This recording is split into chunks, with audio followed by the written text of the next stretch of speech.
Hello friends, வணக்கம். லட்சுமி அம்மா அவர்கள் எழுதிய பண்ணையார் மகள் அத்தியாயம் 3. பண்ணையார் மகள் என்ற தனது புதிய அந்தஸ்தை உமாவினால் சில தினங்கள் நம்பவே இயலவில்லை. சில மாதங்களுக்கு முன் அவளிடம் யாராவது வருங்கால வாழ்க்கையில் ஏற்படக்கூடிய திடீர் மாற்றத்தை பற்றி கூறியிருந்தால் அவள் ஒரு பொழுதும் அதை நம்பியே இருந்திருக்க மாட்டாள். ஏனெனில் அழகர் நத்தத்து பிரபல செல்வந்தர் ஏகாம்பரத்தின் ஏக புதல்வி என்ற அவளது ஸ்தானத்திற்கும் நகரத்தின் ஒரு மூலையில் குடத்தில் ஏற்றி வைத்த குத்துவிளக்கு போல் பொலிவின்றி வறுமையுடன் போராடி கொண்டிருந்த பாட்டு உபாத்தியாயனி வைதேகியின் செல்வ மகள் என்ற நிலைக்கும் மலைக்கும் மடுவிற்கும் இருந்த வித்தியாசம் இருந்தது. அதனால் தன் வாழ்க்கையில் திடீரென்று ஏற்பட்ட இந்த மாற்றத்தை அவள் ஒரு அதிசய கனவோ என்று கூட சம்சயிக்க தொடங்கினாள். உமா பிறந்ததிலிருந்து அழகர் நத்தம் புறப்பட ஆயத்தமான சில தினங்கள் வரை தனது பிறப்பின் ரகசியத்தை கொஞ்சமும் அறியாதிருந்தாள். அவளுக்கு நினைவு திரைந்த பருவத்திலிருந்து அவளும் அவளது தாயும் பாட்னாரும் ஒரு சிறிய வீட்டில் நகரத்தின் ஒரு பகுதியில் ஏழ்மையிலே உழன்று வாழ்ந்து கொண்டிருந்தனர். உமாவின் தாய் வைதேகிக்கு சங்கீத ஞானமும் அபிரதமாக இருந்தது. அந்த கலை ஒன்றையே மூலமாக கொண்டு அவர்களது சிறு குடும்ப வாழ்க்கையில் முன்னேற வெகுவாக போராடி கொண்டிருந்தது. ஒரு சில காலம் வைதேகி தான் வசித்து வந்த வீட்டிலேயே ஒரு சிறு சங்கீத பள்ளிக்கூடத்தை நடத்தி கொண்டிருந்தாள். செல்வ வசதியும் விளம்பர வசதியும் மிக்க பல்வேறு சங்கீத ஸ்தாபனங்களின் போட்டி நாளடைவில் ஏற்பட்டுவிடவே அவளது கலை திறமைக்கு மகிமையும் ஆதரவும் குறைந்துவிட்டன. பள்ளிக்கூடத்தை நடத்த போதிய பண வசதி இயலாது அவள் அதை ஆரம்பித்த சில வருஷங்களில் மூடிவிட நேர்ந்தது. வயோதிகத்தினால் தளர்ந்து நலிந்து போன வைதேகியின் தந்தை உமாவின் 12வது வயதில் திடீரென்று மாரடைப்பினால் இறந்து போனார்.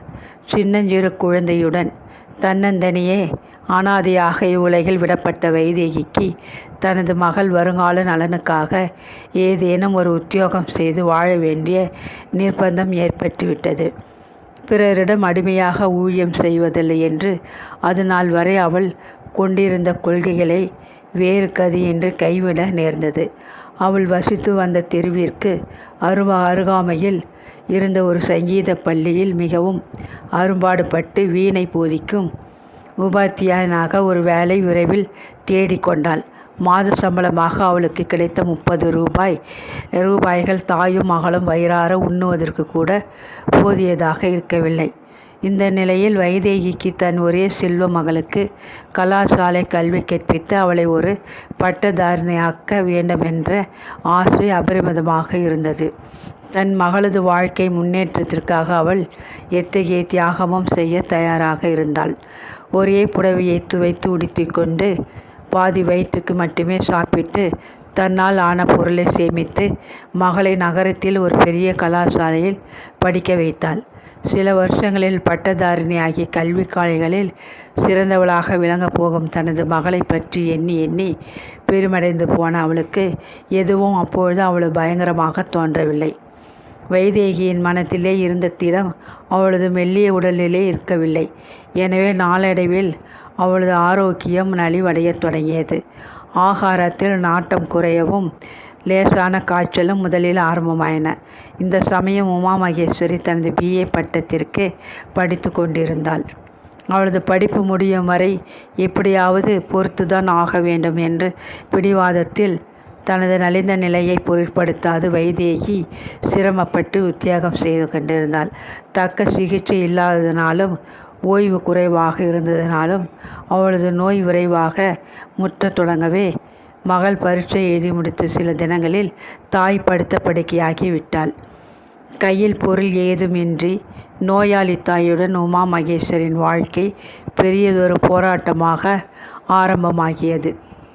23 வருஷங்கள் தன் நலன் ஒன்றிற்காகவே உயிரை வைத்து கொண்டு வாழ்ந்த தனது அருமை தாயை அவள் இந்த சமயம் எப்பாடுபட்டுவாது போஷிக்க வேண்டிய கடமை ஏற்பட்டுவிட்டது. எனவே அவள் காலதாமதம் ஏதும் செய்யாது உத்தியோகம் ஒன்று தேடிக்கொள்ள விரும்பினாள். செல்வாக்கும் மனித சகாயமும் இல்லாத உமாவிற்கு அறிவும் திறமையும் இருந்தும் பயன் இருக்கவில்லை. வேலைக்காளி என்று கேள்விப்பட்டு அவள் விண்ணப்பத்தாளுடன் நகரத்திலிருந்து பல்வேறு ஸ்தாபனங்களில் நாள் முழுவதும் ஏறி இறங்கி வந்து கொண்டிருந்தாள். பத்திரிகையில் கண்ணுற்று வேலைக்காளி விளம்பரங்கள் அனைத்திற்கும் சளைக்காது மணி எழுதி போட்டு பார்த்தாள். 3 மாத காலம் அலைந்து திரிந்தும் அவளுக்கு 30 ரூபாய் சம்பளத்தில் ஒரு குமாஸ்தா உத்தியோகம் கூட கிடைக்கவில்லை. நோயாளியான தாயாருக்கு டானிக் மருந்துகள் ஏதும் வாங்கி கொடுத்து சிகிச்சை செய்ய முடியாவிட்டாலும் வயிறு நிறைய உணவேனும் கொடுத்து காக்க வேண்டியது முக்கியம் என்று நிர்பந்த நிலையில் உமாவிற்கு ஒரு வழியும் புலனாகவில்லை. பிறந்ததிலிருந்து அவள் தன் தாயையும் பாட்டனையும் தவிர உற்றார் உறவினர் நண்பர்கள் என்று வேற்று மனிதர்கள் யாரையும் கண்டதில்லை, கேட்டதும் இல்லை. வைதேகி தான் உண்டு, தன் வீடு உண்டு என்று சமுதாயத்தினின்று ஒதுங்கி வாழ்ந்தவள். தன் மகளை அழைத்து கொண்டு அவள் தெருவில் இருந்த பக்கத்து வீட்டிற்கு கூட போனவள் அல்ல. அதுபோல் அக்கம் பக்கத்தவர்கள் சிநேகிதத்தையோ உறவையோ அவள் ஒருபொழுதும் வேண்டியதும் கிடையாது. எனவே செல்வத்திலே திளைத்து கொண்டு சுகபோக வாழ்க்கையில் இப்படி தனக்கு ஒரு தந்தை உயிருடன் இருக்கிறார் என்ற உண்மை உமாவுக்கு தெரியவே தெரியாது. 5 வயது அறியாச்சரியமாக இருக்கையில் ஒரு முறை அவள் தாயார் அவளுக்கு ஒரு விஷயம் கூறினாள். பொருள் தேடி வர ரங்கூனுக்கு அவளது தந்தை புறப்பட்டு சென்றார் என்றும் அங்கேயே திடீரென்று நோய்வாய்ப்பட்டு இறந்து போனார் என்றும் அவள் கூறியிருந்தாள். இந்த கூற்றை அவள் பூரணமாக நம்பியதனால் தந்தை என்ற நினைவையே நெஞ்சித்து நின்று அகற்றிவிட்டு தாய் ஒருத்தியையே பாசமுடன் நேசித்து வாழ்ந்து கொண்டிருந்தாள்.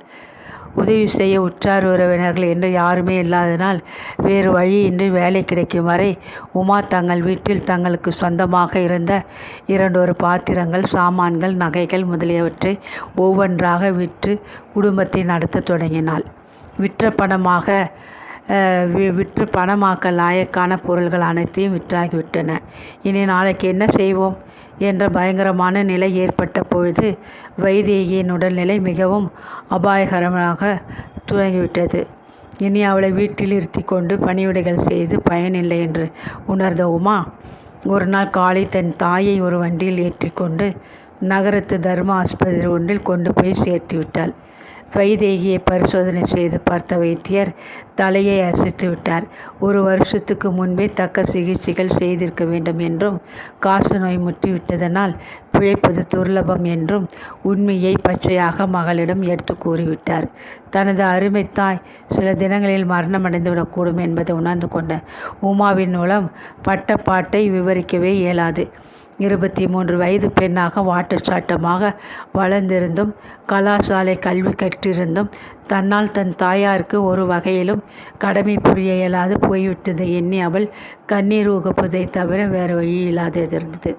ஆஸ்பத்திரியில் அனுமதிக்கப்பட்ட 7வது தினம் வைதேகியின் உடல்நிலை மிகவும் அபாயகரமாகிவிட்டது. அன்று காலையிலிருந்து அவளால் சரியாக சுவாசிக்கவும் கூட முடியவில்லை. தனது நினைவு முழுவதும் மங்கி நிலைமை மோசமாகவும் தன் மகளிடம் அவள் முக்கிய விஷயத்தை கூறிவிட விரும்பினாள். எனவே அன்று காலை தன்னை காண ஆஸ்பத்திரிக்கு வந்த மகளை வைதேகி அன்புடன் அழைத்து தன் படுக்கை மீது அமரும்படி செய்தாள். மகளது 2 கரங்களையும் சிறிது நேரம் மெல்ல தடவிக்கொண்டு, உமா, படுக்கையிலே இருக்கும் உன் தாயாரை நீ மன்னிப்பாயா என்ற தாபத்துடன் தடைப்பட்ட குரலில் மெல்ல கேட்டாள்.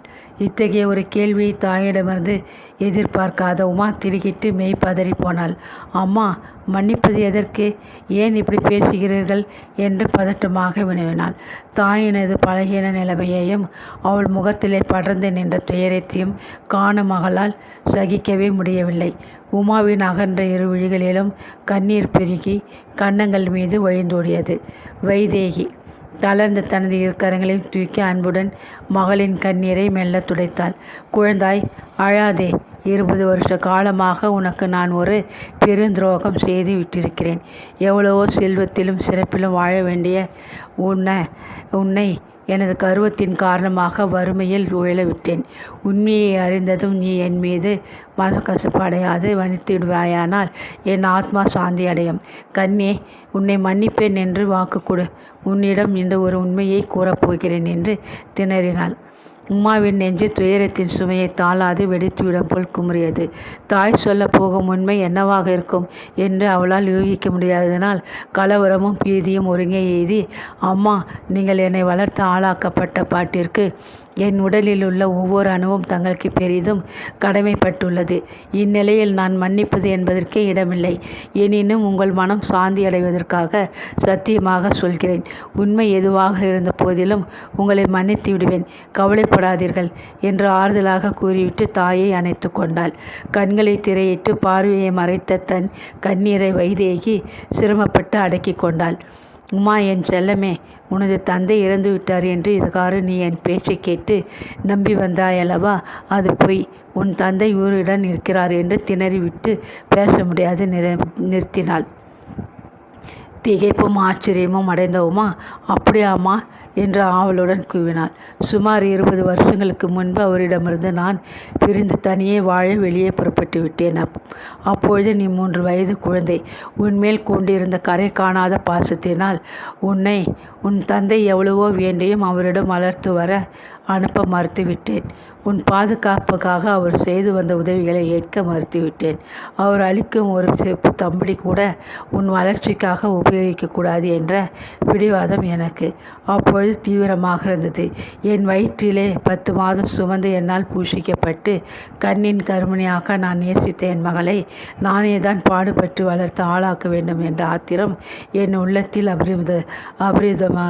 அபரிமிதமாக இருந்தது. என் ஆசையாலும் என் பிடிவாதத்தாலும் ஏற்பட்ட வறுமைக்கு உன் இளமையை நான் பலியிட்டேன். அதனால் மாற்றி உடுக்க ஆடை என்று வயிறார சாப்பிடக்கூட உணவு என்று என்னோடு நீ வீணாக எழுமலே இதுவரை உழல நேர்ந்தது. ஆனால் கண்ணே உமா, நீ கோபமடையாதே, என் மீது மனத்தாங்கல் கொள்ளாதே. உன்னை பிரிந்து ஒரு கணமும் என்னால் வாழ முடியாதபடி ஒரு அன்பு என்னை உன்பால் இறுக்கி சங்கிலி போல் பிணைத்து வைத்து கொண்டிருந்தது. எவ்வளவோ முறை உன் சேமத்தின் பொருட்டு உன் தந்தை வசம் உன்னை ஒப்படைக்க நான் எண்ணியதுண்டு. ஆனால் அடுத்த கணம் அந்த எண்ணம் என் மனதை விட்டு ஓடிவிடும். உன் பொருட்டு நான் எவ்வளவோ தியாகங்கள் செய்ய தயங்கியது இல்லை. ஆனால் கண்ணே உமா, உன்னை பிரிந்து வாழ மட்டும் என்னால் முடியவில்லை. அந்த தியாகத்தை உயிரோடு என்னால் செய்யவே முடியவில்லை. என் மனோபாவம் உனக்கு இப்பொழுது விளங்காது. ஒரு தாயின் உள்ளத்திலே குழந்தை மீது எத்தகையதொரு பாசம் ஏற்படும் என்பதை நீ ஒரு தாயாகும் போது அறிந்து கொள்வாய். இப்பொழுது உனக்கு என் மீது உண்மை அறிந்து வெறுப்பு ஏற்பட்டாலும் அப்பொழுது நீ என்னை மன்னித்து விடாய் என்று துரத்துடன் தேறினாள். தாயின் கண்களில் பெருகிய ஓடிய கண்ணீரை மெல்ல உமா துடைத்துவிட்டு, அம்மா, நடந்தது என்னவாக வேண்டுமானாலும் இருக்கட்டும். இது சமயம் நீங்கள் மனதை அலட்டி கொண்டு இப்படி சஞ்சலப்படுவது நல்லதில்லை என்று அன்புடன் தேற்றினாள். இருவி தொண்டையை சரிப்படுத்தி கொண்ட வைதேகி மெல்ல மேலே பேசலுற்றாள். நடுக்கடலிலே எந்த நிமிஷமும் மூழ்கிவிட தயாராக இருக்கும் ஒரு மனிதன் அருகில் மிதக்கும் துரும்பு கூட ஆதாரமாக பிடித்து கொள்ள விரும்புவான் அல்லவா? அதுபோல துயர கடலிலே மூழ்கி தத்தளித்து கொண்டிருந்த எனக்கு நீ ஒருத்திதான் வாழ்விலே ஒரு பிடிப்பாக ஆதரவாய் இருந்தாய். மனசாந்தியையும் அமைதியையும் உன் குளிர்ந்த முகத்திலே நான் கண்டேன். கண்ணங்குழிய உன் சிரிப்பிலே திருப்தியையும் மகிழ்ச்சியையும் அனுபவித்தேன். அதனால் என் சுயநலம் காரணமாக உனது வாழ்விலே வலிய வந்த அதிர்ஷ்டத்தை நான் வெறுத்து ஒதுக்கி தள்ளினேன். நான் மகாபாவி. ஆனால் கண்ணே உமா, இந்த உலகில் நான் ஏதாவது ஒரு பிசகு செய்திருப்பேனானால் ஒன்றைத்தான் என் மீது சுமத்த முடியும். உன்னை நான் என் உயிரை விட அருமையாக ஒவ்வொரு கணமும் நேசித்தேன். அதுதான் நான் செய்த பிசுகு என்று படபடவென்று பேசிவிட்டு துக்கம் தாளாது விம்மி அழுதாள். இதையெல்லாம் கேட்டு உமாவின் உள்ள துயரத்தை தாழ முடியாது குமுறி கொந்தளித்தது. வறுமையிலே வாடி துயரம் ஒன்றையே இதுநாள் வரை அனுபவித்து வாழ்ந்த தன் தாயை மார்புடன் சேர்த்து அணைத்து கொண்டாள். அம்மா, அழாதீர்கள். உங்களை தவிர அன்போடு நேசிக்க எனக்கு மட்டும் யார் இருக்கிறார்கள்? உங்களை விட இனிய தாயை நான் 7 ஜென்மத்திலும் எந்த தவத்தின் பயனாலும் அடைய முடியாது. நடந்துவிட்டது. அதையெல்லாம் நாம் மறந்து விடுவோம் என்றாள். ஒருவாறு தன்னை சமாதானப்படுத்தி கொண்ட வைதேகி தொடர்ந்து பேசலானாள். உனது தந்தை ஊருடன் இருக்கிறார் என்று சொன்னேனே ஒழிய யார் என்று நீ கேட்கவில்லையே என்று மகளை வியப்புடன் கேட்டாள். அவர் யார் என்று அறிந்து கொள்ள வேண்டியது அவசியமில்லை என்று நினைத்ததால் கேட்கவில்லை அம்மா என்றாள் உமா. இல்லை கண்ணே, நீ நினைப்பது தவறு. அவர் யார் என்று இந்த சமயம் நீ அறிந்து கொள்ள வேண்டியது அவசியம். அழகர்நத்தம் பண்ணையார் ஏகாம்பரம் அவர்கள்தான் உனது தந்தையார். முறைப்படி என்னை மணந்து விரைவில் பிரிந்து எனது கணவர் அவருடன் மனஸ்தாபப்பட்டு கொண்டு பிரிந்து வெளியேறிய போது இடையே சில காலம் எங்களுக்குள் சமாதானம் ஏற்பட இரு சாரார் பக்கத்திலிருந்து உறவினர்கள் தூது நடந்து கொண்டிருந்தனர். அதன் விளைவாக நான் ஒரு ஒப்பந்தத்திற்கு கட்டுப்பட்டேன். அதாவது எனது இறுதி காலத்தின் போது உன்னை அவர் வசம் ஒப்படைத்து விட்டு போய்விட வேண்டும். எனக்கு முன் அவருக்கு மரணம் ஏற்பட்டாலும் உனக்கு உண்மையை தெரிவித்து சட்டப்படி உனக்கு உண்டான உரிமைகளை நீ அடைய உதவி செய்ய வேண்டும் என்பதுதான் அந்த ஒப்பந்தம். என்னுடைய இறுதி காலம் மிக விரைவில் சமீபித்து கொண்டு வருவதை நான் அறிவேன். அதனால் உன்னை உன் தந்தை வசம் ஒப்படைக்க ஏற்பாடு செய்ய வேண்டியது என் கடமை. அதனால் ஒரு காகிதத்தையும் பேனாவையும் எடுத்துக்கொள். என் நினைவு மங்கும் முன் நான் கூறும் இந்த கடிதத்தை எனக்காக நீ எழுதி என்று திணறினாள். தாயார் கூறியதற்கு மறுப்பு ஏதும் பேசாத உமா அவள் சொல்லியபடி பின் கண்டதொரு கடிதம் எழுதினாள். அன்புமிக்க கணவருக்கு வைதேகி எழுதி கொள்வது. இப்போவும் நான் மிகவும் நோய்வாய்ப்பட்டு இங்குள்ள தர்ம ஆஸ்பத்திரி ஒன்றில் அனுமதிக்கப்பட்டிருக்கிறேன். இதிலிருந்து நான் பிழைப்பது கஷ்டம் என்று வைத்தியர் கூறிவிட்டதனால் நமது ஒப்பந்தப்படி உங்கள் மகளை உங்களிடம் சேர்ப்பித்துவிட நான் விரும்புகிறேன். உமா மகேஸ்வரிக்கு இந்த சித்திரையோடு 23 வயது முடிந்துவிடுகிறது என்று எனது ஏழ்மை நிலைமையில் என்னால் ஆன கல்வியையும் சங்கீதத்தையும் அவளுக்கு போதித்திருக்கிறேன். பிறந்த வீட்டிற்கும் புகப்போகிற வீட்டிற்கும் கீர்த்தியை கொண்டு வரும்படி அவளை கண்ணியமான பெண்ணாக வளர்த்திருக்கிறேன். பட்டதாரியான போதிலும் உமாவுக்கு கர்வம் என்பதே கிடையாது.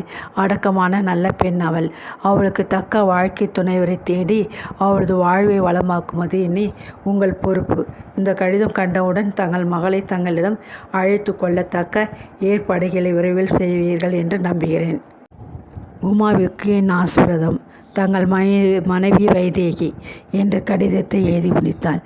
மகளிடமிருந்து அதை வாங்கி ஒரு முறை நன்றாக வாசித்து திருப்தி அடைந்த வைதேகி சிரமப்பட்டு படுக்கை நின்று எழுதி உட்கார்ந்து கடிதத்தின் முடிவில் தன் கையெழுத்து இட்டாள்.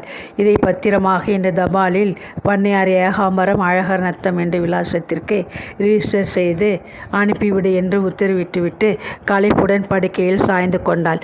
கடிதத்தை படித்து மடித்து பத்திரமாக கையில் வைத்து கொண்ட உமாவினால் அது சமயம் மனத்தில் எழுந்த ஒரு ஆவலை கட்டுப்படுத்த முடியவில்லை. அம்மா, இவ்வளவு உண்மையை கூறிய உங்களிடம் இன்னும் ஒரு விஷயத்தை அறிய நான் விரும்புகிறேன்.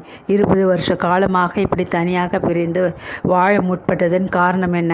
அப்பாவுக்கும் உங்களுக்கும் இடையே ஏற்பட்ட இந்த பெரிய பிரிவிற்கு ரகசியம் யாது? அதையும் சொல்லிவிடுங்கள் என்று கேட்டாள். வைதேகி வறட்சியாக பதிலுக்கு சிரித்தாள். குழந்தாய், உன் தந்தை யார் என்பதை உனக்கு நான் சொன்னதுடன் நீ திருப்தி அடைந்து கொள். எனக்கும் அவருக்கும் இடையே ஏற்பட்ட பிரிவின் மர்மத்தை நீ அறிய வேண்டியது அவசியமே அல்ல. அந்த கசப்பான உண்மை என்னுடன் மறைந்து போக வேண்டியது. அதனால் உனக்கு தெரிவிக்க முடியாதவளாக இருக்கிறேன். என்னை வற்புறுத்தி கேட்காதே. அந்த துயரத்தை மறக்கவே இது நாள் வரை நான் இல்லாத கஷ்டங்களை எல்லாம் அனுபவித்தேன். மரணத்தின் வாயிலை சமீபித்து கொண்டிருக்கும் எனக்கு மனசாந்தி கொடு என்று படபடப்பாக பேசிவிட்டு கண்களை மூடிக்கொண்டாள். அதற்கு பிறகு வைதேகி அதிகம் ஏதும் பேசவில்லை. அன்று இரவின் முற்பகுதியில் அவள் அமைதியாக மரணமடைந்து விட்டாள். தாய் கூறாது மறுத்த ரகசியத்தை தந்தையிடமிருந்து அறிந்து கொள்ளலாம் என்று உமாவின் உள்ளம் நம்பிக்கொண்டிருந்தது. தந்தையும் மகளை கண் திறந்து பாராது காலன் வசம் போய் சேர்ந்து விட்டார். இனி உண்மையை அறிந்து கொள்ள வேண்டுமானால் அவள் ஒரே ஒரு ஆத்மாவை தான் நாட வேண்டும். அதுதான் அவளது பாட்டியார் தையல் நாயகி அம்மாள். குறைவாக பேசி அன்பு பாராட்டி பணிவிடைகள் செய்தால் கல்மணம் படைத்த அந்த கிழவி மனம் கரைந்து உமாவின் உள்ளத்திலே கொந்தளித்து குமரும் இந்த ஆவலை தீர்ப்பாளா? தாய் தந்தை இருவரிடையே மனசாபத்திற்கு காரணமாக இருந்த அந்த ரகசியத்தை பாட்டியார் பேத்திக்கு சொல்வாளா? உமா தந்தையின் மரணத்திற்கு பிறகு இவ்வாறு சஞ்சலத்தில் தவித்து கொண்டிருந்தாள்.